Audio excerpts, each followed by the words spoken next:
ਵਾਹਿਗੁਰੂ ਜੀ ਕਾ ਖਾਲਸਾ ਵਾਹਿਗੁਰੂ ਜੀ ਕੀ ਫਤਿਹ।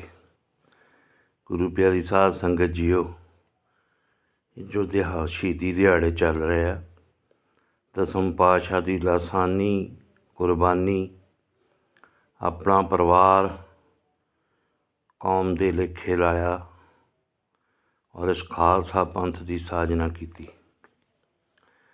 ਪਰ ਖਾਲਸਾ ਪੰਥ ਧੰਨ ਧੰਨ ਗੁਰੂ ਗੋਬਿੰਦ ਸਿੰਘ ਜੀ ਦੇ ਸਿਧਾਂਤ 'ਤੇ ਕਿੰਨਾ ਕੁ ਚੱਲ ਰਿਹਾ, ਉਹਦੇ ਬਾਰੇ ਇੱਕ ਬਹੁਤ ਉੱਘੇ ਵਿਦਵਾਨ ਗਿਆਨੀ ਦਿੱਤ ਸਿੰਘ ਜੀ, ਉਹਨਾਂ ਨੇ ਆਪਣੇ ਜੀਵਨ ਦੇ ਵਿੱਚ ਬਹੁਤ ਸਿੱਖ ਕੌਮ ਲਈ ਇਤਿਹਾਸ ਲਿਖਿਆ ਅਤੇ ਬੜੇ ਬੜੇ ਯੋਗ ਕੰਮ ਸਿੱਖ ਕੌਮ ਲਈ ਉਪਰਾਲੇ ਕੀਤੇ। ਉਹਨਾਂ ਦੀ ਕਲਮ ਤੋਂ ਧੰਨ ਧੰਨ ਗੁਰੂ ਗ੍ਰੰਥ ਸਾਹਿਬ ਗੋਬਿੰਦ ਸਿੰਘ ਪਾਤਸ਼ਾਹ ਦੀ ਜੋ ਵਡਿਆਈ ਆ, ਉਹ ਤੁਹਾਡੇ ਨਾਲ ਸਾਂਝੀ ਕਰਨ ਜਾ ਰਿਹਾ। ਇਹ ਸਮਾਂ ਧੰਨ ਧੰਨ ਗੁਰੂ ਤੇਗ ਬਹਾਦਰ ਸਾਹਿਬ ਦੀ ਸ਼ਹੀਦੀ ਦੇ ਵੇਲੇ ਦਾ। ਉਹ ਇੱਕ ਚੌਪਈ ਲਿਖ ਰਹੇ ਹਨ। ਲਗੇ ਕਹਿਨ ਗੁਰ ਹਮ ਦੁਖ ਪਾਏ, ਅਬ ਹਮਸੇ ਇਹ ਸਹਾ ਨਾ ਜਾਏ। लगे कहन गुर हम दुख पाए, अब हमसे यह सहा न जाए। तांते आज्ञा दीजै नाथा, सजे आज हम तुमरो साथा। जिस पर कही गुरु जो चाहै, सोई जाए ना को अटका है। सुनत गए सब सके स्नेही, दुख देख धीरज न रेही। जिस पर गुर जी बैन उचारे, बीच विराग दीन हितकारे। ਜਿਹੜਾ ਦੋਹਰਾ ਆਪਾਂ ਸ਼ਲੋਕ 9ਵੇਂ ਮਹੱਲੇ ਦੇ ਵਿੱਚ ਆਪਾਂ ਪੜ੍ਹਦੇ ਹਾਂ, ਇਹ ਉਹ ਬਿਰਤਾਂਤ ਕਰਨ ਲਈ ਉਸ ਸਮੇਂ ਦਾ ਹਾਲ ਦੱਸ ਰਿਹਾ ਵੀ ਗੁਰੂ ਪਾਤਸ਼ਾਹ ਦੇ ਸੰਗੀ ਸਾਥੀ ਜਿਹੜੇ ਦੁੱਖ ਨਹੀਂ ਸਹਾਰ ਸਕਦੇ ਸਨ, ਉਹਨਾਂ ਦਾ ਸਾਥ ਛੱਡ ਕੇ ਕਿਸ ਤਰ੍ਹਾਂ ਗਏ। ਧੰਨ ਧੰਨ ਗੁਰੂ ਤੇਗ ਬਹਾਦਰ ਸਾਹਿਬ ਜੀ ਜੋ ਦੋਹਰਾ ਉਚਾਰ ਰਹੇ ਹਨ। ਸੰਗ ਸਖਾ ਸਭ ਤਜ ਗਏ, ਕੋਈ ਨਾ ਨਿਭਿਓ ਸਾਥ। ਕਹੋ ਨਾਨਕ ਬਿਪਤ ਮੈਂ, ਟੇਕ ਏਕ ਰਘੁਨਾਥ। ਫਿਰ ਅੱਗੋਂ ਜਵਾਬ ਵੀ ਦਿੰਦੇ ਆ ਅਤੇ ਉਸ ਪਰਮਾਤਮਾ ਦੀ ਸ਼ੁਕਰਾਨਾ ਵੀ ਅਦਾ ਕਰਦੇ ਆ। ਬਲ ਛੁਟਕਿਓ ਬੰਧਨ ਪਰੈ, ਕਛੂ ਨਾ ਹੋਤ ਉਪਾਏ। ਕਹੋ ਨਾਨਕ ਅਬ ਓਟ ਹਰ, ਗਜ ਜਿਉ ਹੋਤ ਸਹਾਏ। ਕਹੋ ਨਾਨਕ ਅਬ ਓਟ ਹਰ, ਗਜ ਜਿਉ ਹੋ ਸਹਾਏ। ਇਹ ਉਸ ਵੇਲੇ ਜੋ ਵਾਰਤਾ ਵਿਲਾਪ ਆਪਣੀ ਉਹ ਕਲਮ ਤੋਂ ਲਿਖ ਰਹੇ ਨਾਲ ਗੁਰੂ ਸਾਹਿਬ ਦੇ ਸ਼ਹੀਦੀ ਦੇ ਵੇਲੇ ਦਾ। ਇਸ ਪ੍ਰਕਾਰ ਦੁਖਤ ਜਬ ਭਏ, ਸੀਸ ਤਬੀ ਦਿੱਲੀ ਮੈਂ ਦਏ। ਉਦੋਂ ਫਿਰ ਉਹਨਾਂ ਨੇ ਦਿੱਲੀ ਦੇ ਵਿੱਚ ਆਪਣਾ ਸੀਸ ਜਿਹੜਾ ਉਹ ਹਿੰਦ ਲਈ ਕੁਰਬਾਨ ਕੀਤਾ। ਇਸ ਹੋ ਰਹੀ ਲੁਕਾਈ ਅਤੇ ਜ਼ੁਲਮ ਲਈ ਜਗਤ ਲਈ ਕੁਰਬਾਨ ਕੀਤਾ। ਭਾਰ ਉਤਾਰਾ ਧਰਾ ਕੋ ਸਾਰਾ, ਆਪ ਕਰਾ ਹਰਪੁਰ ਕੋ ਤਿਆਰਾ। ਹਾਹਾਕਾਰ ਜਗਤ ਮੈਂ ਭਇਓ, ਜੈ ਜੈਕਾਰ ਸੁਰਗ ਧੁਨ ਗਇਓ।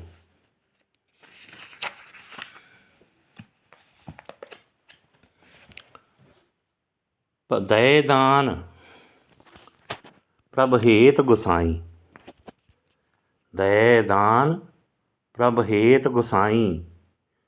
ਦੁੱਖ ਲੈ ਕਰ ਸੁਖ ਦੀਨੈ ਜਾਈ। ਧੰਨ ਧੰਨ ਗੁਰੂ ਤੇਗ ਬਹਾਦਰ, ਧਰਮ ਤੁਝਾ ਧਰ ਪਰਮ ਬਹਾਦਰ।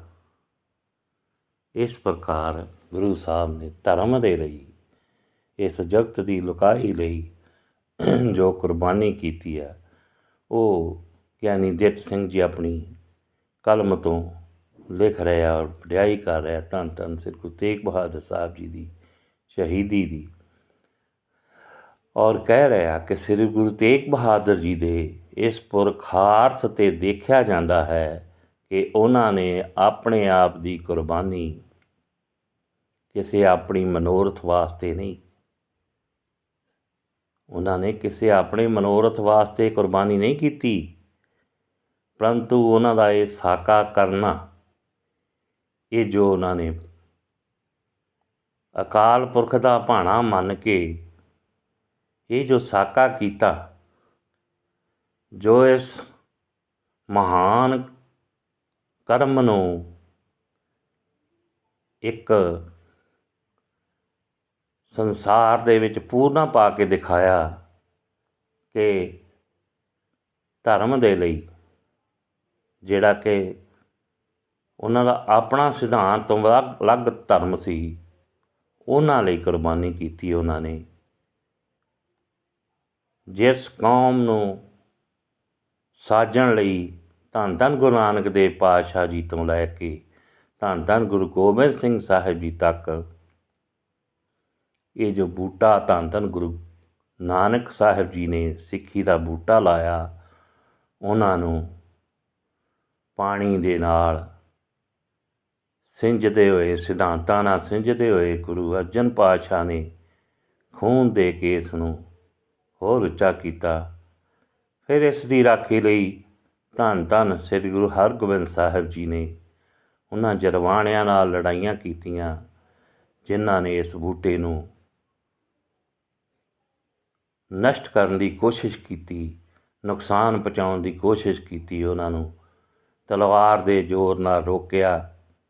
ਇਸੇ ਤਰ੍ਹਾਂ ਚੱਲਦਿਆਂ ਇਸ ਬੂਟੇ ਨੂੰ ਹੋਰ ਉੱਚਾ ਕਰਨ ਲਈ ਧੰਨ ਧੰਨ ਸ੍ਰੀ ਗੁਰੂ ਤੇਗ ਬਹਾਦਰ ਸਾਹਿਬ ਜੀ ਨੇ ਆਪਣਾ ਸੀਸ ਦੇ ਕੇ ਇਸ ਬੂਟੇ ਨੂੰ ਹੋਰ ਪੂਰਾ ਜੋਬਨ 'ਤੇ ਪਹੁੰਚਾ ਦਿੱਤਾ।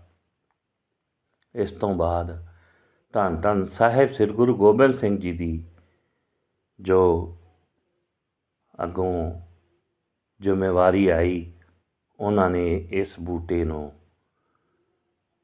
ਫੁੱਲ ਫਲ ਲਗਾਉਣ ਲਈ ਖਾਲਸਾ ਪੰਥ ਦਾ ਨਾਂ ਰੱਖ ਕੇ ਅਤੇ ਇਸ ਬੂਟੇ ਨੂੰ ਪੂਰੇ ਜੋਬਨ 'ਤੇ ਪਹੁੰਚਾ ਕੇ ਅਤੇ ਇਸ ਨੂੰ ਇੱਕ ਸੰਯੋਗ ਬਣਾਇਆ ਕਿ ਤੁਸੀਂ ਜ਼ੁਲਮ ਦੇ ਖਿਲਾਫ, ਅੱਤਿਆਚਾਰ ਦੇ ਖਿਲਾਫ ਕਿਸ ਤਰ੍ਹਾਂ ਆਵਾਜ਼ ਉਠਾਉਣੀ ਹੈ, ਗਰੀਬਾਂ ਮਜ਼ਲੂਮਾਂ ਦੇ ਉੱਤੇ ਹੋ ਰਹੇ ਅਨਿਆਏ ਦੀ ਕਿਸ ਤਰ੍ਹਾਂ ਰਾਖੀ ਕਰਨੀ ਹੈ।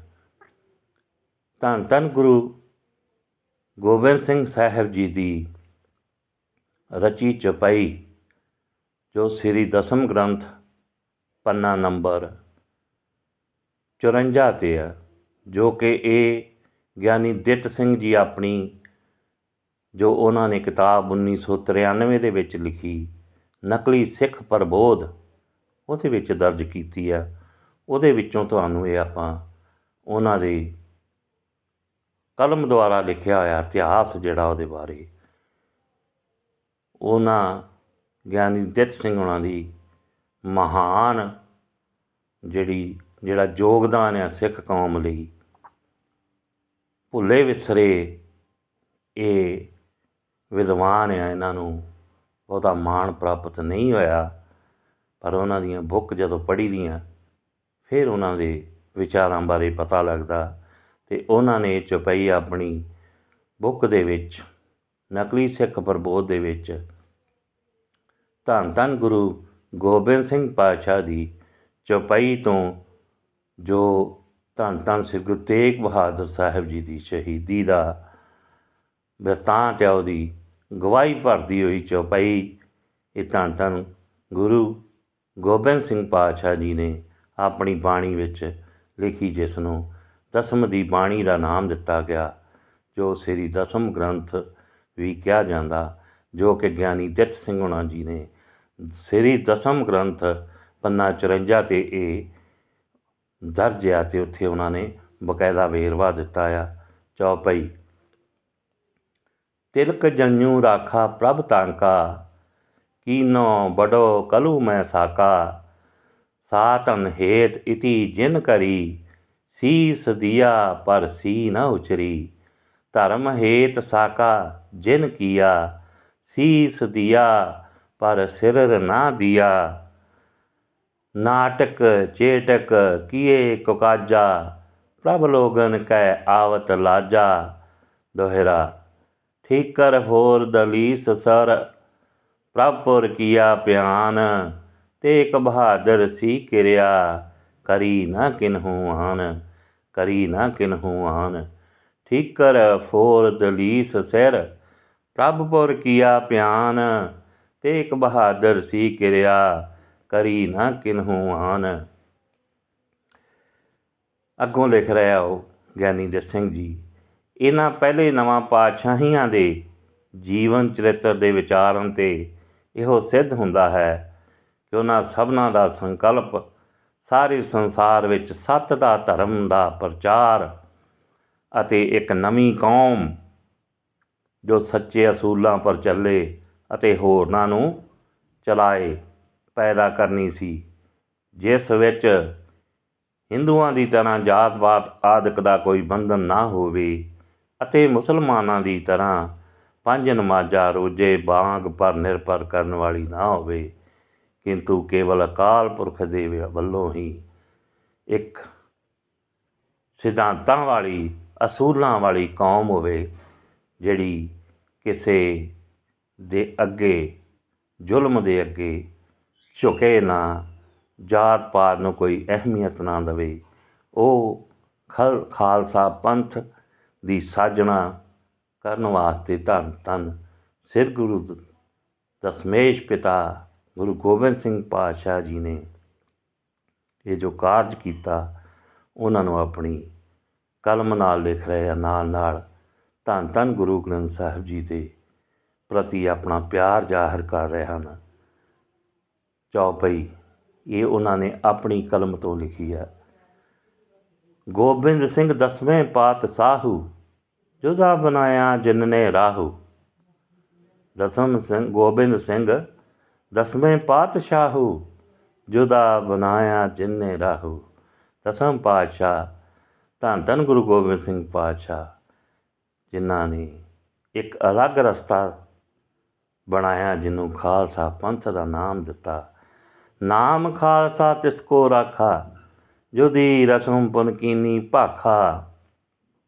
ਔਰ ਉਹਦਾ ਨਾਮ ਰੱਖਿਆ ਖਾਲਸਾ, ਜੁਦੀ ਰਸਮ ਪੁਨ ਕੀਨੀ ਭਾਖਾ। ਅਤੇ ਉਹਨਾਂ ਦੀਆਂ ਰਸਮਾਂ ਵੀ ਅਤੇ ਉਹਨਾਂ ਦਾ ਰਸਤਾ ਵੀ ਇਸ ਸੰਸਾਰ ਦੀਆਂ ਪੁਰਾਣਿਆਂ ਧਰਮਾਂ ਨਾਲੋਂ ਅਲੱਗ ਸੀ।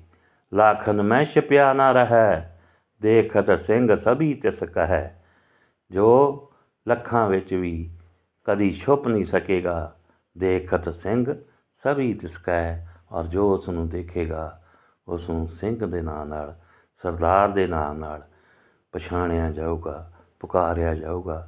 ਤਿਸ ਪੁਰ ਸੁਣੋ ਪਿਆਰੇ ਗਾਥਾ, ਗੁਰ ਕੀ ਅਤੀ ਪ੍ਰੇਮ ਕੇ ਸਾਥਾ। ਇਹ ਗੁਰੂ ਦੇ ਪਿਆਰਿਓ, ਇਹ ਖਾਲਸਾ ਪੰਥ ਜੀ, ਧੰਨ ਧੰਨ ਗੁਰੂ ਗੋਬਿੰਦ ਸਿੰਘ ਜੀ ਦੀ ਇਹ ਗਾਥਾ ਤੁਸੀਂ ਆਪ ਸੁਣੋ, ਆਪ ਵਿਚਾਰੋ ਕਿ ਧੰਨ ਧੰਨ ਗੁਰੂ ਗੋਬਿੰਦ ਸਿੰਘ ਪਾਤਸ਼ਾਹ ਜੀ ਨੇ ਕਿਸ ਤਰ੍ਹਾਂ ਤੁਹਾਡੇ ਇਸ ਖਾਲਸਾ ਪੰਥ ਨੂੰ ਤੁਹਾਨੂੰ ਸਾਜਣ ਲਈ, ਸਰਦਾਰ ਬਣਾਉਣ ਲਈ ਕਿੰਨੀਆਂ ਘਾਲਣਾ ਕੀਤੀਆਂ, ਔਰ ਕਿੰਨਾ ਪਰਿਵਾਰ ਆਪਣਾ ਇਸ ਪੰਥ ਨੂੰ ਸਾਜਣ ਲਈ, ਇਸ ਕੌਮ ਨੂੰ ਸਾਜਣ ਲਈ ਇਸ ਦੇ ਲੇਖੇ ਲਾਇਆ। ਅੱਜ ਦੇ ਜੋ ਦਿਹਾੜੇ ਚੱਲ ਰਹੇ ਹਨ, ਉਹਨਾਂ ਪ੍ਰਤੀ ਸ਼ਰਧਾ ਭੇਟ ਕਰਦਿਆਂ ਤੁਹਾਡੇ ਨਾਲ ਗਿਆਨੀ ਦਿੱਤ ਸਿੰਘ ਜੀ ਉਹਨਾਂ ਦੀ ਜੋ ਕਿਤਾਬ ਲਿਖੀ ਹੋਈ ਹੈ, ਨਕਲੀ ਸਿੱਖ ਬਰਬੋਧ, ਕਿ ਅਸੀਂ ਉਹਨਾਂ ਸਿਧਾਂਤਾਂ 'ਤੇ ਕਿੰਨੇ ਕੁ ਖੜ੍ਹੇ ਹਾਂ, ਕਿੱਥੇ ਖੜ੍ਹੇ ਹਾਂ, ਔਰ ਉਸ ਆਪਣੇ ਦਸਮ ਪਾਤਸ਼ਾਹ ਨੂੰ, ਜਿਨ੍ਹਾਂ ਨੇ ਆਪਣਾ ਪਰਿਵਾਰ ਇਸ ਕੌਮ ਲਈ ਕੁਰਬਾਨ ਕੀਤਾ, ਅਸੀਂ ਕਿੰਨਾ ਕੁ ਉਸ ਨੂੰ ਪਿਆਰ ਕਰ ਰਹੇ ਹਾਂ। ਗਿਆਨੀ ਦਿੱਤ ਸਿੰਘ ਜੀ ਜੋ ਆਪਣੀ ਕਲਮ ਤੋਂ ਲਿਖ ਰਹੇ ਹਨ ਕਿ ਜੋ ਪੁਰਾਣੇ ਧਰਮ ਚਲੇ ਆ ਰਹੇ ਸਨ, ਜਿਨ੍ਹਾਂ ਦੇ ਵਿੱਚ ਹਿੰਦੂ ਧਰਮ ਸਿੱਖ ਧਰਮ, ਹਿੰਦੂ ਧਰਮ, ਮੁਸਲਮਾਨ ਧਰਮ ਅਤੇ ਈਸਾਈ ਧਰਮ ਜੋ ਚੱਲ ਰਹੇ ਸਨ, ਉਹਨਾਂ ਦੇ ਜਿਹੜੇ ਪੈਗੰਬਰ ਹੋਏ ਆ, ਉਹਨਾਂ ਨੇ ਸਿਰਫ ਅਤੇ ਸਿਰਫ ਆਪਣੇ ਆਪ ਦੇ ਲਈ ਜੋ ਕੁਝ ਕੀਤਾ, ਜੋ ਰਾਮ ਚੰਦਰ ਜੀ ਉਹਨਾਂ ਨੇ ਵੀ ਆਪਣੇ ਜੋ ਇਤਿਹਾਸ ਦੇ ਮੁਤਾਬਕ ਉਹਨਾਂ ਨੇ ਰਾਵਣ ਨਾਲ ਯੁੱਧ ਕੀਤਾ, ਉਹ ਵੀ ਇੱਕ ਉਹਨਾਂ ਦਾ ਘਰੇਲੂ ਮਸਲਾ ਸੀ। ਕ੍ਰਿਸ਼ਨ ਜੀ ਨੇ ਵੀ ਜੋ ਅਰਜਨ ਕੋਲੋਂ ਕਰਵਾਇਆ, ਉਸ ਨੂੰ ਇਹ ਕਹਿ ਕੇ ਕਰਵਾਇਆ ਕਿ ਮੈਂ ਹੀ ਇਸ ਸੰਸਾਰ ਵਿੱਚ ਆਇਆ ਹੋਇਆ ਰੱਬ ਹਾਂ, ਮੈਂ ਤੈਨੂੰ ਕਹਿ ਰਿਹਾ ਕਿ ਤੂੰ ਇਹ ਕਰ। ਉਹ ਵੀ ਇੱਕ ਪਰਿਵਾਰਕ ਲੜਾਈ ਸੀ ਜਿਹੜੀ ਚੱਲੀ ਮੁਸਲਮਾਨਾਂ ਦੇ ਵਿੱਚ। ਜੋ ਹੋਇਆ ਉਹ ਉਹਨਾਂ ਦੇ ਪੈਗੰਬਰ ਨੇ ਆਪਣੇ ਲਈ ਕੀ ਕੁਝ ਕੀਤਾ, ਉਹਨਾਂ ਦੇ ਕੁਰਾਨ ਦੇ ਵਿੱਚ ਦਰਜ ਆ। ਅਤੇ ਜੋ ਕੁਛ ਵੀ ਜ਼ੁਲਮ ਉਹ ਕਰਦੇ ਰਹੇ, ਉਹ ਸਾਰਾ ਇਤਿਹਾਸ ਭਰਿਆ ਪਿਆ। ਪਰ ਜ਼ੁਲਮ ਦੇ ਵਿਰੁੱਧ ਖੜ੍ਹੇ ਹੋਣ ਦਾ ਕਿਸੇ ਦੇ ਵਿੱਚ ਇੰਨਾ ਸਾਹਸ ਨਹੀਂ ਸੀ। ਈਸਾਈਆਂ ਨੇ ਵੀ ਆਪਣਾ ਫਲਸਫਾ ਦੱਸਿਆ ਅਤੇ ਯਿਸੂ ਮਸੀਹ ਨੇ ਕਿਹਾ ਕਿ ਮੈਂ ਹੀ ਉਹ ਦਰਵਾਜ਼ਾ ਖੋਲ੍ਹਣਾ ਹੈ ਜਿੱਥੋਂ ਤੁਸੀਂ ਉਸ ਦਾ ਸੱਚਖੰਡ ਕਹਿ ਲਓ ਜਾਂ ਜੋ ਮੁਕਤੀ ਦਾ ਸਥਾਨ ਹੈ, ਉਹਦਾ ਦਰਵਾਜ਼ਾ ਵੀ ਮੈਂ ਹੀ ਖੋਲ੍ਹਣਾ। ਪਰ ਗੁਰੂ ਸਾਹਿਬ ਜੀ, ਜਿਨ੍ਹਾਂ ਨੇ ਇਹ ਸਾਰਾ ਕੁਛ ਦੇਖ ਕੇ ਇਸ ਖਾਲਸਾ ਪੰਥ ਦੀ ਸਾਜਨਾ ਕੀਤੀ, ਸਿੱਖ ਕੌਮ ਦੀ ਸਾਜਨਾ ਕੀਤੀ, ਇਹਦੇ ਬਾਰੇ ਉਹ ਲਿਖ ਰਹੇ ਹਨ। ਉਹ ਆਪਣੀ ਕਲਮ ਤੋਂ ਇਸੀ ਪ੍ਰਕਾਰ 10ਵੇਂ ਪਾਤਸ਼ਾਹ ਸ੍ਰੀ ਗੁਰੂ ਗੋਬਿੰਦ ਸਿੰਘ ਮਹਾਰਾਜ ਨੇ ਦੇਖਿਆ ਕਿ ਪਹਿਲੇ 9 ਗੁਰੂਆਂ ਨੇ ਤਾਂ ਆਪ ਆਪਣੇ ਕਾਰਜਾਂ ਨੂੰ ਸਿੱਧ ਕੀਤਾ ਹੈ। ਖਾਲਸਾ ਪੰਥ ਇੱਕ ਬ੍ਰਿਛ ਸਮਾਨ ਲਗਾ ਕੇ ਦਿਖਾਇਆ ਹੈ ਅਤੇ ਉਸ ਦੀ ਪਾਲਣਾ ਕੀਤੀ ਹੈ। ਉਹਦੇ ਵਿੱਚ ਆਪਣਾ ਖੂਨ ਤੱਕ ਜਿਹੜਾ ਦੇ ਕੇ ਇਸ ਨੂੰ ਸਿੰਜਿਆ ਹੈ। ਸ੍ਰੀ ਗੁਰੂ ਅਰਜਨ ਦੇਵ ਪਾਤਸ਼ਾਹ ਜੀ ਨੇ ਆਪਣਾ ਖੂਨ ਦੇ ਕੇ ਸ਼ਹੀਦੀ ਪ੍ਰਾਪਤ ਕਰਕੇ ਇਸ ਪੌਦੇ ਨੂੰ ਸਿੰਜਿਆ ਹੈ। ਅੱਗੋਂ ਧੰਨ ਧੰਨ ਸ੍ਰੀ ਗੁਰੂ ਹਰਗੋਬਿੰਦ ਸਾਹਿਬ ਜੀ ਨੇ ਇਸ ਪੌਦੇ ਦੀ ਰੱਖਿਆ ਲਈ ਜਰਵਾਣਿਆਂ ਦਾ ਟਾਕਰਾ ਵੀ ਕੀਤਾ ਹੈ, ਜ਼ੁਲਮ ਦਾ ਟਾਕਰਾ ਵੀ ਕੀਤਾ ਹੈ।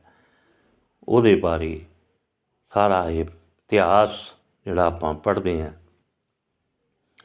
ਹੁਣ ਗੁਰੂ ਗੋਬਿੰਦ ਸਿੰਘ ਪਾਤਸ਼ਾਹ ਜੀ ਕਹਿ ਰਿਹਾ ਕਿ ਮੇਰਾ ਜਿਹੜਾ ਹੁਣ ਮਨੋਰਥ ਆ, ਉਹਦੇ ਬਾਰੇ ਗਿਆਨੀ ਦਿੱਤ ਸਿੰਘ ਜੀ ਲਿਖ ਰਹੇ ਹਨ ਕਿ ਖਾਲਸਾ ਪੰਥ ਇੱਕ ਬ੍ਰਿਛ ਸਮਾਨ ਲਗਾ ਕੇ ਦਿਖਾਇਆ ਅਤੇ ਉਪਦੇਸ਼, ਅੱਖਰ, ਗ੍ਰੰਥ, ਸਹਿਨ, ਸੀਲਤਾਦਿਕ ਗੁਣ ਜਿਤਨੇ ਕੌਮ ਵਿੱਚ ਹੋਣੇ ਦੀ ਲੋੜ ਸੀ ਕਰ ਦਿੱਤੇ ਹਨ, ਜਿਹੜੇ ਕਿ ਇਸ ਕੌਮ ਨੂੰ ਸੁਰਜੀਤ ਕਰਨ ਲਈ ਬਲ ਜਿਹੜਾ ਇਹਦੇ ਵਿੱਚ ਪੂਰਾ ਹੁਣ ਸਮਾ ਚੁੱਕਾ ਆ ਅਤੇ ਇਸ ਕੌਮ ਨੂੰ ਪ੍ਰਗਟ ਕਰਨ ਦਾ ਟਾਈਮ ਆ ਚੁੱਕਾ ਆ।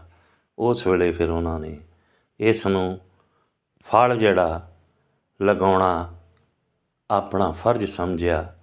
ਇਸ ਵਾਸਤੇ ਗੁਰੂ ਜੀ ਨੇ ਜੋ ਦੁੱਖ ਇਸ ਪੰਥ ਦੇ ਪਿੱਛੇ ਸਹਾਰੇ ਹਨ, ਸੋ ਇੱਥੇ ਕਥਨ ਕਰਨ ਦੀ ਕੋਈ ਜ਼ਰੂਰਤ ਨਹੀਂ।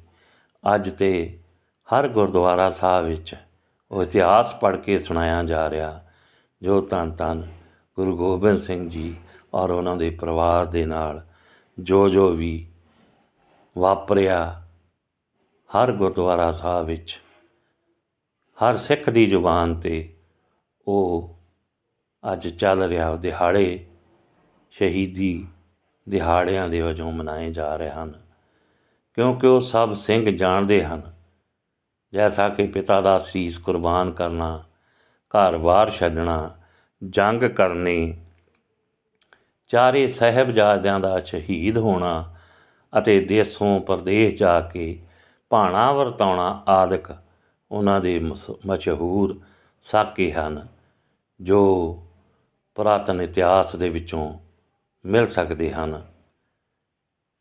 ਕਿਉਂਕਿ ਨੌਵਾਂ ਗੁਰੂਆਂ ਦਾ ਪੁਰਖਾਰਥ ਸੰਸਾਰ ਵਿੱਚ ਇੱਕ ਵੱਖਰੀ ਕੌਮ ਦੇ ਉਤਪਤ ਕਰਨਾ ਸੀ। ਇਹ ਗਿਆਨੀ ਜਿੱਤ ਸਿੰਘ ਜੀ ਆਪਣੀ ਕਿਤਾਬ ਤੋਂ, ਆਪਣੀ ਕਲਮ ਤੋਂ ਲਿਖ ਰਹੇ ਹਨ ਕਿ ਉਹਨਾਂ ਦਾ ਜਿਹੜਾ ਪੁਰਖਾਰਥ ਸੀ ਇਸ ਸੰਸਾਰ ਵਿੱਚ ਇੱਕ ਵੱਖਰੀ ਕੌਮ ਪੈਦਾ ਕਰਨਾ ਸੀ। ਇਹ ਭੁਲੇਖਾ ਸਿੱਖ ਕੌਮ ਦੇ ਵਿੱਚੋਂ, ਇਸ ਸੰਸਾਰ ਦੇ ਦੂਸਰੇ ਧਰਮਾਂ ਵਾਲਿਆਂ ਦੇ ਵਿੱਚੋਂ ਵੀ, ਮਨ ਦੇ ਵਿੱਚੋਂ ਵੀ ਨਿਕਲ ਜਾਣਾ ਚਾਹੀਦਾ ਕਿ ਇਹ ਇੱਕ ਵੱਖਰੀ ਕੌਮ ਆ। ਇਹਨੂੰ ਸਾਜਣ ਵਾਲੇ ਇਕੱਲੇ ਗੁਰੂ ਗੋਬਿੰਦ ਸਿੰਘ ਪਾਤਸ਼ਾਹ ਜੀ ਨਹੀਂ ਹਨ। ਇਹਨਾਂ ਦੀ ਨੀਂਹ ਜਿਹੜੀ ਆ ਇਸ ਕੌਮ ਦੀ ਧੰਨ ਧੰਨ ਗੁਰੂ ਨਾਨਕ ਪਾਤਸ਼ਾਹ ਜੀ ਨੇ ਰੱਖੀ ਆ। ਇਸ ਦੇ ਸਿਧਾਂਤ ਵੱਖਰੇ ਸਨ, ਜਿਨ੍ਹਾਂ ਨੇ ਜੰਝੂ ਪਾਉਣ ਤੋਂ ਨਾਂਹ ਕਰ ਦਿੱਤੀ ਔਰ ਇਸ ਧਰਮ ਦੇ ਜੋ ਕਰਮ ਕਾਂਡ ਹੋ ਰਹੇ ਸਨ ਉਹਨਾਂ ਦੇ ਵਿਰੁੱਧ ਆਵਾਜ਼ ਉਠਾਈ। ਇਸ ਦੀ ਨੀਂਹ ਉਸ ਦਿਨ ਤੋਂ ਹੀ, ਇਸ ਕੌਮ ਦੀ ਨੀਂਹ ਉਸ ਦਿਨ ਤੋਂ ਹੀ ਰੱਖੀ ਗਈ ਸੀ, ਜਿਸ ਨੂੰ ਇੱਕ ਸ਼ਾਨਦਾਰ ਔਰ ਬੜੇ ਵੱਡੇ ਕਾਰਜ ਲਈ ਧੰਨ ਧੰਨ ਗੁਰੂ ਗੋਬਿੰਦ ਸਿੰਘ ਜੀ ਨੇ ਇਸ ਨੂੰ ਨੇਪਰੇ ਚਾੜ੍ਹ ਕੇ ਸੰਪੂਰਨ ਕੀਤਾ। ਇਸੇ ਵਾਸਤੇ ਗੁਰੂ ਜੀ ਨੇ ਇਸ ਨੂੰ ਸਾਫ਼ ਤੌਰ ਪਰ ਪ੍ਰਗਟ ਕਰ ਦਿੱਤਾ। ਪੁਰਾਣੀਆਂ ਸ਼ਕਲਾਂ ਅਤੇ ਮਰਿਆਦਾ ਬਿਲਕੁਲ ਬਦਲ ਕੇ ਅਜਿਹੀ ਸ਼ਕਲ ਬਣਾਈ ਜੋ ਦੁਨੀਆ ਦੀ ਕਿਸੇ ਕੌਮ ਨਾਲ ਵੀ ਨਾ ਰਲ ਸਕੇ। ਇਹ ਕੋਈ ਛਿਪੀ ਹੋਈ ਗੱਲ ਨਹੀਂ ਹੈ, ਕਿਉਂਕਿ ਜਿੱਥੇ ਇੱਕ ਸਿੰਘ ਵੀ ਹੋਵੇ ਉਹ ਲੱਖਾਂ ਵਿੱਚੋਂ ਪਛਾਣਿਆ ਜਾਂਦਾ ਹੈ, ਕਿਉਂਕਿ ਉਸ ਦੀ ਦਸਤਾਰ ਉਸ ਦੀ ਪਹਿਚਾਣ ਹੈ, ਉਸ ਦਾ ਦਾੜਾ, ਉਸ ਦੀ ਸਾਬਤ ਸੂਰਤ ਉਸ ਦੀ ਪਹਿਚਾਣ ਹੈ। ਦਸਮ ਗੁਰੂ ਜੀ ਨੇ ਬਿਨਾਂ ਤਮੀਜ਼ ਜਾਤ ਪਾਤ ਦੇ ਸਭ ਪੁਰਖਾਂ ਨੂੰ ਮਿਲਾ ਕੇ ਇੱਕ ਜਗ੍ਹਾ ਅੰਮ੍ਰਿਤ ਛਕਾਇਆ, ਇੱਕੋ ਜਗ੍ਹਾ ਪ੍ਰਸ਼ਾਦ ਕਰਾਇਆ ਅਤੇ ਹਕੀਕੀ ਭਾਈ ਬਣਾ ਕੇ ਉਹਨਾਂ ਨੂੰ ਇਹ ਉਪਦੇਸ਼ ਦਿੱਤਾ ਕਿ ਤੁਸੀਂ ਅੱਜ ਤੋਂ ਮੇਰੇ ਪੁੱਤਰ ਹੋਏ, ਅਰਥਾਤ ਮੈਂ ਤੁਹਾਡਾ ਪਿਤਾ ਤਾਂ ਅਰ ਸਾਹਿਬ ਕੌਰਾਂ ਤੁਹਾਡੀ ਮਾਤਾ ਹੈ ਅਤੇ ਤੁਸੀਂ ਅੱਜ ਤੋਂ ਖਾਲਸਾ ਹੋਏ। ਇਸ ਦੇ ਪਿੱਛੇ ਇਹ ਦੱਸਿਆ ਕਿ ਤੁਸੀਂ ਕੇਸ, ਕੰਘਾ, ਕਿਰਪਾਨ, ਕੜਾ ਅਤੇ ਕੱਛ, ਇਹ ਪੰਜੇ ਕੱਕੇ ਸਦਾ ਹੀ ਧਾਰਨ ਕਰਨੇ ਹਨ। ਇਹਨਾਂ ਦੇ ਧਾਰਨ ਕਰਾਉਣ 'ਤੇ ਗੁਰੂ ਜੀ ਪਾਤਸ਼ਾਹ ਜੀ ਦਾ ਤਾਤਪਰ ਸੀ ਛਤਰੀ ਅਰਥਾਤ ਸੂਰਮਿਆਂ ਦੇ ਲਈ ਇਹਨਾਂ ਦਾ ਧਾਰਨ ਕਰਨਾ ਉਹਨਾਂ ਦੇ ਸਰੀਰਕ ਧਰਮ ਦਾ ਨਿਸ਼ਾਨ, ਇਹ ਉਹਨਾਂ ਦੇ ਸਰੀਰਕ ਧਰਮ ਦਾ ਨਿਸ਼ਾਨ ਹੈ। ਇਸ ਤੋਂ ਸਿਵਾਏ ਇਹਨਾਂ ਦੇ ਲਾਭ ਵੀ ਬਹੁਤ ਹਨ, ਜੋ ਗਿਆਨੀ ਦਿੱਤ ਸਿੰਘ ਜੀ ਆਪਣੀ ਕਲਮ ਤੋਂ ਲਿਖ ਰਹੇ ਹਨ। ਗੁਰੂ ਪਾਤਸ਼ਾਹ ਜੀ ਦਾ ਤਾਤਪਰਜ ਸਾਨੂੰ ਬੜੇ ਸਾਫ਼ ਲਫ਼ਜ਼ਾਂ ਵਿੱਚ ਸਮਝਾ ਰਹੇ ਹਨ। ਪਹਿਲੇ ਕੇਸ ਜੋ ਅਕਾਲ ਪੁਰਖ ਨੇ ਦਿੱਤੇ ਹਨ, ਇਹ ਪੁਰਖ ਦੇ ਸੀਸ ਦਾ ਸ਼ਿੰਗਾਰ ਹਨ, ਕਿਉਂਕਿ ਜਿਸ ਤਰ੍ਹਾਂ ਬੱਚਾ ਜਨਮ ਲੈਂਦਾ ਅਤੇ ਵੱਡਾ ਹੁੰਦਾ, ਉਸ 'ਤੇ ਆਪਾਂ ਸਰੀਰ ਤੋਂ ਕੇਸਾਂ ਨੂੰ ਨਾ ਕੱਟੀਏ ਤਾਂ ਉਹ ਆਪਣੇ ਆਪ ਹੀ ਉਸੇ ਤਰ੍ਹਾਂ ਹੀ ਵੱਧਦੇ ਹਨ, ਜਿਸ ਤਰ੍ਹਾਂ ਬੱਚੇ ਦੀ ਜਿਹੜੀ ਸਰੀਰਕ ਤੌਰ 'ਤੇ ਜਿਹੜਾ ਉਹਦਾ ਵਿਕਾਸ ਹੁੰਦਾ, ਉਸੇ ਤਰ੍ਹਾਂ ਹੀ ਕੇਸ ਵੀ ਨਾਲ ਹੀ ਚੱਲਦੇ ਹਨ। ਅਤੇ ਇਹਨਾਂ ਤੋਂ ਬਿਨਾਂ ਖਾਲੀ ਸਿਰ ਟਿੰਡ ਦੇ ਥੱਲੇ ਸਮਾਨ ਬੁਰਾ ਪ੍ਰਤੀਤ ਹੁੰਦਾ। ਜੇ ਕੇਸ ਨਹੀਂ ਹਨ ਤਾਂ ਉਹ ਗਿਆਨੀ ਦਿੱਤ ਸਿੰਘ ਜੀ ਕਹਿ ਰਹੇ ਹਨ ਕਿ ਇੱਕ ਟਿੰਡ ਦੀ ਤਰ੍ਹਾਂ ਖਾਲੀ ਸਿਰ ਜਿਹੜਾ ਬੁਰਾ ਜਿਹਾ ਲੱਗਦਾ ਹੈ। ਇਸ ਤਰ੍ਹਾਂ ਮੁਸਲਮਾਨਾਂ ਦੇ ਧਰਮ ਪੁਸਤਕਾਂ ਦੀ ਗਵਾਹੀ ਹੈ, ਜੋ ਕਿ ਸਾਨੂੰ ਚਿਹਰੇ ਦਾ ਨੂਰ ਦੱਸਦੇ ਹਨ। ਜੈਸਾ ਕਿ ਇੱਕ ਆਇਤ ਹੈ ਕਿ ਅਗਰ ਤੁਸੀਂ ਬੁਰੇ ਜਾਣਦੇ ਹੋ ਵਾਲਾਂ ਨੂੰ ਤਾਂ ਮੁੰਨ ਸਿੱਟੋ ਸਿਰ ਉਤਾਰਾਂ ਦੀ। ਅਗਰ ਤੁਸੀਂ ਬੁਰੇ ਜਾਣਦੇ ਹੋ ਵਾਲਾਂ ਨੂੰ ਤਾਂ ਮੁੰਨ ਸਿੱਟੋ ਸਿਰ ਉਤਾਰਾਂ ਦੀ। ਦੂਸਰਾ ਇਹਨਾਂ ਦੇ ਰੱਖਣੇ 'ਤੇ ਦਿਮਾਗ ਨੂੰ ਬਾਹਰਲੀ ਸ਼ਬਦ ਦੀ ਜਾਂ ਗਰਮੀ ਨਹੀਂ ਪਹੁੰਚਦੀ। ਤੀਸਰਾ, ਰੁੱਡੇ ਸਿਰ ਤੋਂ ਪਗੜੀ ਇੱਕ ਧੱਕਾ ਦਿੱਤੇ ਲੈ ਕੇ ਅੱਠ ਹੱਥ ਪਰੇ ਜਾ ਗਿਰਦੀ ਹੈ, ਪਰ ਕੇਸਾਂ ਦੀ ਰੱਖਣੀ 'ਤੇ ਅਡੋਲ ਰਹਿੰਦੀ ਹੈ।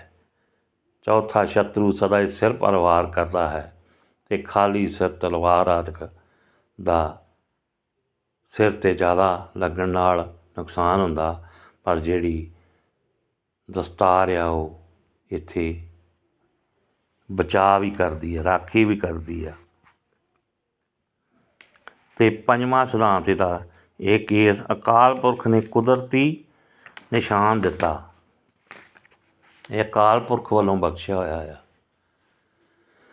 ਸੋ ਦੂਸਰਾ ਜੋ ਸਿਧਾਂਤ ਕੰਘੇ ਦਾ ਦੱਸ ਰਿਹਾ, ਇਹ ਕੇਸਾਂ ਦੀ ਸਫਾਈ ਲਈ ਆ, ਜ਼ਰੂਰੀ ਰੱਖਣਾ। ਇਹਦੇ ਬਿਨਾਂ ਕੇਸ ਉਲਝ ਕੇ ਜਿਸ ਤਰ੍ਹਾਂ ਜੜਾਵਾਂ ਵੱਧ ਜਾਂਦੀਆਂ ਹਨ, ਖਰਾਬ ਹੋ ਜਾਂਦੇ ਹਨ।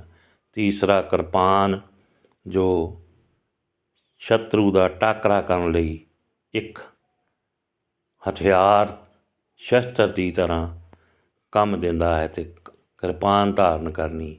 ਚੌਥਾ, ਕੜਾ ਇਹ ਹਮੇਸ਼ਾ ਸੱਜੇ ਹੱਥ ਵਿੱਚ ਪਹਿਰਿਆ ਹੋਇਆ ਮੰਨਦੇ ਹਨ ਕਿ ਸ਼ਤਰੂ ਦੇ ਸ਼ਸਤਰ ਚੱਲਣੇ ਪਰ ਢਾਲ ਦੀ ਜਗ੍ਹਾ ਇੱਕ ਕੜਾ ਵੀ ਕੰਮ ਦੇ ਸਕਦਾ ਹੈ, ਅਰਥਾਤ ਹੱਥਾਂ ਨੂੰ ਬਚਾ ਦਿੰਦਾ ਹੈ। ਅਤੇ ਆਪ ਦੁਸ਼ਮਣ ਦੇ ਮੂੰਹ ਪਰ ਲੱਗ ਜਾਵੇ ਤਾਂ ਚਿਹਰੇ ਨੂੰ ਭੰਨ ਕੇ ਜ਼ਖਮ ਕਰ ਦਿੰਦਾ ਹੈ, ਇਹ ਵੀ ਪਹਿਨਣਾ ਜ਼ਰੂਰੀ ਹੈ।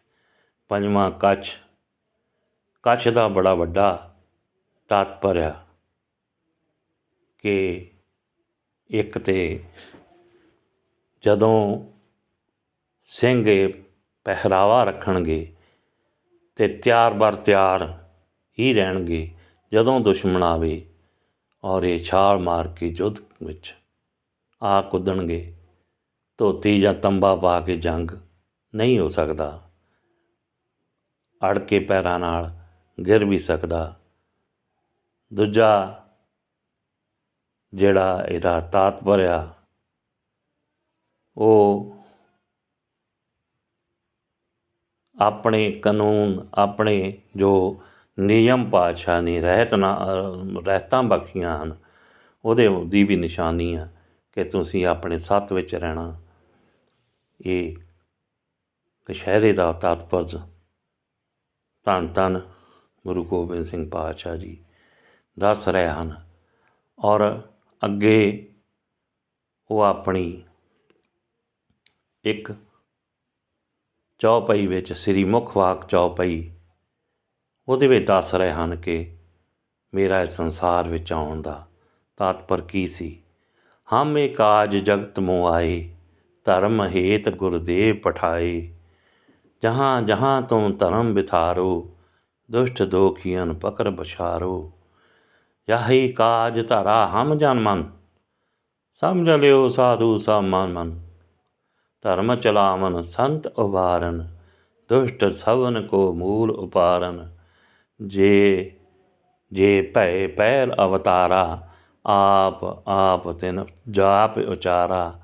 ਪ੍ਰਭ ਦੋਖੀ ਕੋਈ ਨਾ ਬਿਦਾਰਾ, ਧਰਮ ਕਰਮ ਕੋ ਰਾਹੂ ਨਾ ਭਾਰਾ।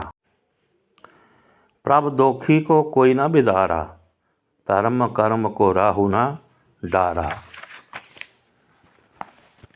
ਜੇ ਗਉ ਸੰਭੀਆਂ ਭੈ, ਮੈਂ ਕਰਤ ਜਗਤ ਤੇ ਗੈ। ਜੇ ਗੌਸ ਅੰਬੀਆਂ ਭੈ, ਮੈਂ ਕਰਤ ਜਗਤ ਤੇ ਗੈ। ਮਹਾਂਪੁਰਖ ਕਾਹੂ ਨਾ ਪਾਨਾ, ਕਰਮ ਧਰਮ ਕੋ ਕਛੂ ਨਾ ਜਾਨਾ। ਅਵਰਨ ਕੀ ਆਸਾ ਕਿਛ ਨਾਹੀ, ਏਕੈ ਆਸ ਧਰੋ ਮਨ ਮਾਹੀ। ਆਨ ਆਸ ਉਪਜਤ ਕਿਛ ਨਾਹੀ, ਵਾਕੀ ਵਾਸ ਧਰੋ ਮਨ ਮਾਹੀ। ਇਹ ਗਿਆਨੀ ਦਿੱਤ ਸਿੰਘ ਜੀ ਉਹਨਾਂ ਨੇ ਆਪਣੀ ਬੁੱਕ ਵਿੱਚ ਨਕਲੀ ਸਿੱਖ ਪ੍ਰਬੋਧ ਵਿੱਚ ਦਰਜ ਕੀਤਾ ਦਸਮ ਪਾਤਸ਼ਾਹ ਦੀ ਬਾਣੀ, ਔਰ ਨਾਲ ਬਕਾਇਦਾ ਹਵਾਲਾ ਦਿੱਤਾ ਕਿ ਸ੍ਰੀ ਦਸਮ ਗ੍ਰੰਥ ਪੰਨਾ 57 ਅਤੇ 58 ਉੱਪਰ ਇਹ ਦਰਜ ਆ। 10ਮ ਗ੍ਰੰਥ ਉਹਨਾਂ ਨੇ ਆਪਣੀ ਨਕਲੀ ਸਿੱਖ ਪ੍ਰਬੋਧ ਦੇ ਵਿੱਚ ਇਹਦਾ ਬਕਾਇਦਾ ਹਵਾਲਾ ਦਿੱਤਾ ਹੋਇਆ। ਔਰ ਇਹ ਜਿਹੜੀ ਬੁੱਕ ਆ 1893 ਈਸਵੀ ਵਿੱਚ ਛਪੀ ਸੀ ਨਕਲੀ ਸਿੱਖ ਪ੍ਰਬੋਧ ਦੇ ਨਾਂ 'ਤੇ। ਇਹ ਗਿਆਨੀ ਦਿੱਤ ਸਿੰਘ ਜੀ ਉਹਨਾਂ ਦੀ ਕਲਮ ਤੋਂ ਲਿਖੀ ਹੋਈ ਬੁੱਕ ਆ। ਸੋ ਇਸ ਤਰ੍ਹਾਂ ਗੁਰੂ ਪਾਤਸ਼ਾਹ ਜੀ ਨੇ, ਗੁਰੂ ਮਹਾਰਾਜ ਜੀ ਨੇ ਇਸ ਉੱਪਰਲੇ ਮਹਾਂ ਪਵਿੱਤਰ ਉਪਦੇਸ਼ ਦਾ ਇਹ ਭਾਵ ਹੈ ਅਤੇ ਲਿਖ ਰਹੇ ਹਨ। ਗਿਆਨੀ ਦਿੱਤ ਸਿੰਘ ਜੀ ਇਹਦੇ ਅਰਥ ਸਮਝਾ ਰਹੇ ਹਨ ਕਿ ਹੇ ਖਾਲਸਾ ਪੰਥ, ਤੂੰ ਕਿਸੇ ਪੁਰਖ ਮਗਰ ਨਾ ਲੱਗ ਜਾਈਂ ਜਿਸ ਨੂੰ ਲੋਕ ਪਰਮੇਸ਼ਵਰ ਦਾ ਅਵਤਾਰ ਮੰਨ ਕੇ ਪੂਜਦੇ ਹੋਣ ਜਾਂ ਨਬੀ ਪੈਗੰਬਰ ਜਾਣ ਕੇ ਉਸ ਦੇ ਪਿੱਛੇ ਆਪਣੀ ਮੁਕਤੀ ਭਾਲਦੇ ਹੋਣ। ਮੈਂ ਤੁਹਾਨੂੰ ਸੱਚ ਕਹਿੰਦਾ ਹਾਂ ਕਿ ਉਹਨਾਂ ਨੇ ਪਰਮੇਸ਼ਰ ਦਾ ਦੋਖੀ ਕੋਈ ਨਹੀਂ ਮਾਰਿਆ, ਕੇਵਲ ਆਪਣੇ ਦੋਖੀ ਹੀ ਮਾਰ ਕੇ ਵੈਰ ਲੀਤੇ ਸਨ। ਇਹ ਦੂਜਿਆਂ ਧਰਮਾਂ ਬਾਰੇ ਧੰਨ ਧੰਨ ਗੁਰੂ ਗੋਬਿੰਦ ਸਿੰਘ ਪਾਤਸ਼ਾਹ ਆਪਣੇ ਖਾਲਸੇ ਨੂੰ ਆਪਣੀ ਬਾਣੀ ਰਾਹੀਂ ਸਮਝਾ ਰਹੇ ਹਨ, ਉਪਦੇਸ਼ ਦੇ ਰਹੇ ਹਨ ਕਿ ਜੋ ਵੀ ਪੈਗੰਬਰ ਹੋਏ ਹਨ, ਨਬੀ ਹੋਏ ਹਨ, ਉਹਨਾਂ ਨੇ ਆਪਣੇ ਲਈ ਜੋ ਕੁਛ ਕੀਤਾ, ਉਹਨਾਂ ਨੇ ਆਪਣੇ ਵੈਰੀ ਮਾਰੇ ਆ। ਰਾਮ ਚੰਦਰ ਨੇ ਰਾਵਣ ਆਪਣਾ ਦੋਖੀ ਜਾਣ ਕੇ ਮਾਰਿਆ ਕਿਉਂਕਿ ਉਹਨਾਂ ਦੀ ਪਤਨੀ ਨੂੰ ਚੁਰਾ ਲੈ ਗਿਆ ਸੀ। ਕੋਈ ਪਰਮੇਸ਼ਰ ਦਾ ਦੋਖੀ ਕੋਈ ਨਹੀਂ ਸੀ ਕਿਉਂਕਿ ਰਾਵਣ ਇੱਕ ਵੱਡਾ ਭਾਰੀ ਪੰਡਤ ਸੀ ਜਿਸ ਨੇ ਵੇਦਾਂ ਦਾ ਟੀਕਾ ਕੀਤਾ ਸੀ ਔਰ ਬ੍ਰਹਮਾ ਦਾ ਪੋਤਾ ਸੀ। ਇਸ ਵਾਸਤੇ ਉਹ ਰਾਮ ਚੰਦਰ ਜੀ ਦਾ ਆਪਣਾ ਹੀ ਦੋਖੀ ਸੀ ਕਿਉਂਕਿ ਉਹ ਵੀ ਬੜਾ ਵੱਡਾ ਵਿਦਵਾਨ ਸੀ ਅਤੇ ਦੁੱਖ ਵਿੱਚ ਆਪਸ ਵਿੱਚ ਹੀ। ਇਸ ਪ੍ਰਕਾਰ ਕੰਸ ਵੀ ਕ੍ਰਿਸ਼ਨ ਦੇਵ ਜੀ ਦਾ ਸਕਾ ਮਾਮਾ ਸੀ ਅਤੇ ਉਹਨਾਂ ਨੇ ਉਸ ਨਾਲ ਆਪਣਾ ਵੈਰ ਕੱਢਣ ਲਈ ਕੰਸ ਨੂੰ ਮਾਰਿਆ ਕਿਉਂਕਿ ਉਹਨਾਂ ਦੀ ਮਾਤਾ ਅਤੇ ਪਿਤਾ ਨੂੰ ਉਹਨੇ ਜੇਲ੍ਹ ਵਿੱਚ ਪਾਇਆ ਹੋਇਆ ਸੀ। ਇੱਧਰ ਜੋ ਅੰਬੀਏ, ਜੇ ਸਾਰਾ ਗੁਰੂ ਪਿਆਰੀ ਸਾਧ ਸੰਗਤ ਜੀਏ ਉਹਨਾਂ ਦੀ ਕਿਤਾਬ 'ਤੇ ਜੋ ਲਿਖਿਆ ਪੜ੍ਹ ਕੇ ਸੁਣਾਵਾਂ ਤਾਂ ਬਹੁਤ ਵੱਡਾ ਹੋ ਜਾਣਾ, ਵੀਡੀਓ ਵੀ ਵੱਡੀ ਹੋ ਜਾਣੀ ਆ। ਸੋ ਇਹਦੇ ਵਿੱਚ ਜਿਹੜੇ ਮੇਨ ਜਿਹੜੇ ਕਿਰਦਾਰ ਹੋਏ ਆ ਉਹਨਾਂ ਦਾ ਜੋ ਗੁਰੂ ਪਾਤਸ਼ਾਹ ਜੀ ਆਪਣੇ ਖਾਲਸੇ ਨੂੰ ਸਮਝਾ ਰਹੇ ਆ ਔਰ ਗਿਆਨੀ ਦਿੱਤ ਸਿੰਘ ਜੀ ਉਹਨਾਂ ਨੇ ਆਪਣੀ ਕਲਮ ਤੋਂ ਇਹ ਬੁੱਕ ਤਿਆਰ ਕਰਕੇ ਖਾਲਸਾ ਪੰਥ ਦੀ ਝੋਲੀ ਵਿੱਚ ਪਾਈ ਆ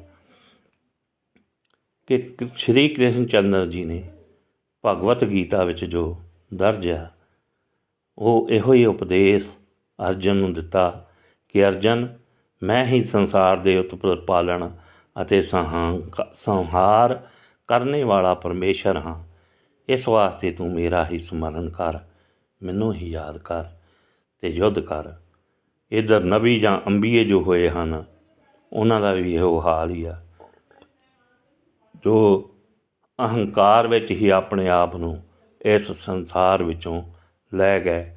ਜੈਸਾ ਕਿ ਈਸਾ ਨੇ ਅੰਜੀਲ ਵਿੱਚ ਆਖਿਆ ਹੈ ਕਿ ਜ਼ਿੰਦਗੀ ਦਾ ਦਰਵਾਜ਼ਾ ਮੈਂ ਹਾਂ, ਜਿਸ ਦਾ ਭਾਵ ਇਹ ਹੈ ਕਿ ਮੇਰੇ ਬਿਨਾਂ ਪੁਰਖ ਮੁਕਤੀ ਨਹੀਂ ਲੈ ਸਕਦਾ। ਮੈਂ ਨਾਲੇ ਪਰਮੇਸ਼ਰ ਹਾਂ, ਨਾਲੇ ਉਸ ਦਾ ਪੁੱਤਰ ਹਾਂ ਅਤੇ ਨਾਲੇ ਆਦਮੀ ਹਾਂ। ਆਪਣੇ ਆਪ ਨੂੰ ਉਹਨਾਂ ਨੇ ਪਰਮੇਸ਼ਰ ਦਾ ਦਰਜਾ ਦਿੱਤਾ। ਇਸੇ ਤਰ੍ਹਾਂ ਮੁਹੰਮਦ ਸਾਹਿਬ ਨੇ ਇਹ ਆਖਿਆ ਕਿ ਮੈਂ ਅੰਤ ਦਾ ਨਬੀ ਹਾਂ, ਕਿਆਮਤ ਨੂੰ ਮੈਂ ਹੀ ਪਰਮੇਸ਼ਰ ਅੱਗੇ ਆਪਣੀ ਉਮਤ ਦਾ ਵਕੀਲ ਹੋਵਾਂਗਾ ਅਤੇ ਖੁਦਾ ਨੇ ਜੋ ਕੁਛ ਪੈਦਾ ਕੀਤਾ ਹੈ ਮੇਰੇ ਵਾਸਤੇ ਹੀ ਕੀਤਾ ਹੈ। ਜੇ ਮੈਨੂੰ ਨਾ ਬੁਲਾਉਂਦਾ ਤਾਂ ਜ਼ਮੀਨ ਅਸਮਾਨ ਦੇ ਬਣਾਉਣ ਦੀ ਕੋਈ ਲੋੜ ਹੀ ਨਹੀਂ ਸੀ। ਇਸ 'ਤੇ ਤੁਸੀਂ ਦੇਖ ਸਕਦੇ ਹੋ ਕਿ ਇਹਨਾਂ ਅਵਤਾਰਾਂ ਅਤੇ ਨਬੀਆਂ ਨੇ ਕਿੱਡੇ ਕਿੱਡੇ ਅਭਿਮਾਨ ਦੇ ਬਚਨ ਬੋਲੇ ਹਨ, ਪਰੰਤੂ ਜੋ ਲੋਕ ਅਹੰਕਾਰ ਕਰਦੇ ਹਨ ਔਰ ਉਸ ਦੇ ਬਲ ਕਰਕੇ ਵਿਵਾਦ ਕਰਦੇ ਹਨ ਉਹਨਾਂ 'ਤੇ ਅਕਾਲ ਪੁਰਖ ਬਹੁਤ ਦੂਰ ਰਹਿੰਦਾ ਹੈ। ਉਹਨਾਂ ਤੋਂ ਅਕਾਲ ਪੁਰਖ ਬਹੁਤ ਦੂਰ ਰਹਿੰਦਾ ਹੈ, ਅਰਥਾਤ ਅਕਾਲ ਪੁਰਖ ਦੀ ਪ੍ਰਾਪਤੀ ਨਹੀਂ ਹੁੰਦੀ। ਹੁਣ ਇੱਥੇ ਇੱਕ ਆਪਣਾ ਉਹ ਫਿਰ ਅੱਗੇ ਗੁਰੂ ਪਾਤਸ਼ਾਹ ਦੀ ਬਾਣੀ ਦੱਸੇ, ਜਥਾ ਸ੍ਰੀ ਮੁਖ ਵਾਕ ਜੇ ਬਾਤ ਕਰਤ ਹੰਕਾਰਾ ਤਿਨ ਸੇ ਭਿੰਨ ਰਹਿਤ ਕਰਤਾਰਾ। ਤਾਂ ਤੇ ਮੈਂ ਇਸ ਭੁਲਾਵੇ ਦੇ ਦੂਰ ਕਰਨ ਵਾਸਤੇ ਸੰਸਾਰ ਪਰ ਆਇਆ ਹਾਂ ਅਤੇ ਜੋ ਪਰਮੇਸ਼ਰ ਦਾ ਹੁਕਮ ਹੈ ਸੋ ਬਿਨਾਂ ਪੱਖਪਾਤ ਤੇ ਸਭ ਨੂੰ ਸੁਣਾਵਾਂਗਾ। ਫਿਰ ਨਾਲ ਹੀ ਇਹ ਵੀ ਉਪਦੇਸ਼ ਕੀਤਾ ਕਿ ਕਿਤੇ ਤੁਸੀਂ ਵੀ ਉਹਨਾਂ ਲੋਕਾਂ ਵਾਂਗ ਮੈਨੂੰ ਪਰਮੇਸ਼ਵਰ ਨਾ ਮੰਨ ਬੈਠਣਾ ਜਿਸ 'ਤੇ ਤੁਸਾਂ ਨੂੰ ਵੀ ਅੰਤਮਤਾ ਦੀ ਪਦਵੀ ਪ੍ਰਾਪਤ ਹੁੰਦੀ ਹੋਵੇ। ਸ੍ਰੀ ਮੁੱਖ ਵਾਕ ਪਾਤਸ਼ਾਹੀ 10ਵੀਂ ਚੌਪਈ। ਇਹ ਕਾਰਨ ਪ੍ਰਮੋਹੇ ਪਠਾਇਓ ਤਬ ਮੈਂ ਜਗਤ ਜਨਮ ਧਾਰੇ ਆਇਓ। ਜਿਮ ਤਿਨ ਕਹੀਂ ਤਿਨੇ ਤਿਮ ਕਹਿਓ ਔਰ ਕਿਸੂ ਤੇ ਬੈਰ ਨ ਗਏ ਹੋ। ਇਹ ਕਾਰਨ ਪ੍ਰਮੋਹੇ ਪਠਾਇਓ ਤਬ ਮੈਂ ਜਗਤ ਜਨਮ ਧਾਰੇ ਆਇਓ। ਜਿਮ ਤਿਨ ਕਹੀ ਤਿਨੇ ਤਿਮ ਕਹਿਓ और किसू ते बैर न गए हो। जो हमको परमेश्वर उचर है, जो हमको परमेश्वर उचर है, ते सब नरक कुंड में पर है। मोको दास तमन का जानो, जा मैं भेद न रंच पछानो। मैं हो परम पुरख को दासा, देखन आयो जगत तमासा। जो प्रभ जगत कहा सो कहूँ, मृत लोग ते मौन न रहो। ਸ੍ਰੀ ਦਸਮ ਗ੍ਰੰਥ ਪੰਨਾ 57। ਇਹ ਵੀ ਉਹਨਾਂ ਨੇ ਆਪਣੀ ਬੁੱਕ ਵਿੱਚ ਇਹ ਹਵਾਲਾ ਦੇ ਕੇ ਬਕਾਇਦਾ ਨਾਲ ਸ੍ਰੀ ਦਸਮ ਗ੍ਰੰਥ ਪੰਨਾ 57 ਦਾ ਹਵਾਲਾ ਦਿੱਤਾ ਹੋਇਆ। ਹੁਣ ਪੁਨः ਅੱਗੇ ਹੋਰ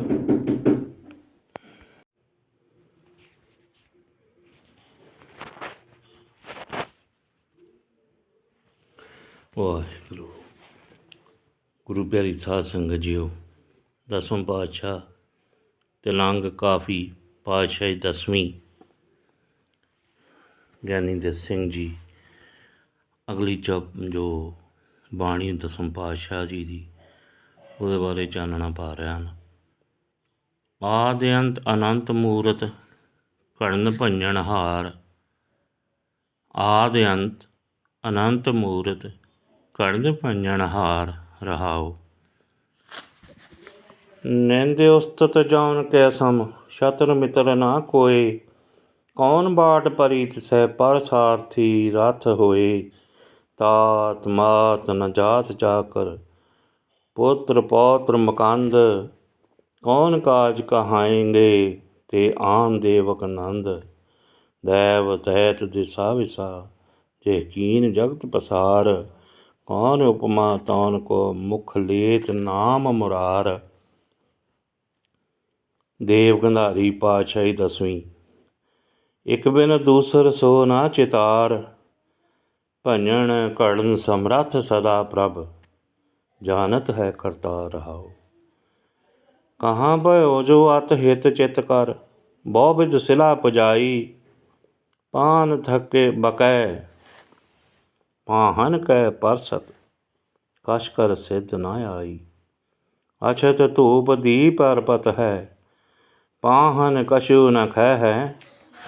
ਤਾਂ ਮੈਂ ਕਹਾਂ ਸਿੰਧ ਹੈ ਰੇ ਜੜ। ਤੋਏ ਕਛ ਬਰ ਦੇ ਹੈ, ਤੋਹੇ ਕਛੂ ਬਰ ਦੇ ਹੈ। ਜੋ ਜੈ ਹੋਤ ਦੇਤ ਕਛ ਤੋਹੈ। ਕਰ ਮਨ ਬਚ ਕਰਮ ਵਿਚਾਰ। ਕੇਵਲ ਏਕ ਸ਼ਰਨ ਸੁਆਮੀ ਬਿਨ ਜੋ ਨਹਿ ਕਤੈ ਉਧਾਰ। ਸ੍ਰੀ ਦਸਮ ਗ੍ਰੰਥ ਪੰਨਾ 711। ਹਵਾਲਾ ਦੇ ਰਹੇ ਗਿਆਨੀ ਦੇ ਸਿੰਘ ਜੀ। ਦਸਮ ਗ੍ਰੰਥ ਪੰਨਾ 711। ਇਹਨਾਂ ਸ਼ਬਦਾਂ ਦੇ ਸਾਫ਼ ਪਾਇਆ ਜਾਂਦਾ ਹੈ ਕਿ ਖਾਲਸਾ ਪੰਥ ਲਈ ਦਸਮ ਗੁਰੂ ਜੀ ਨੇ ਇਹੋ ਉਪਦੇਸ਼ ਕੀਤਾ ਹੈ ਕਿ ਅਕਾਲ ਪੁਰਖ ਕਦੇ ਵੀ ਜਨਮ ਨਹੀਂ ਧਾਰਦਾ।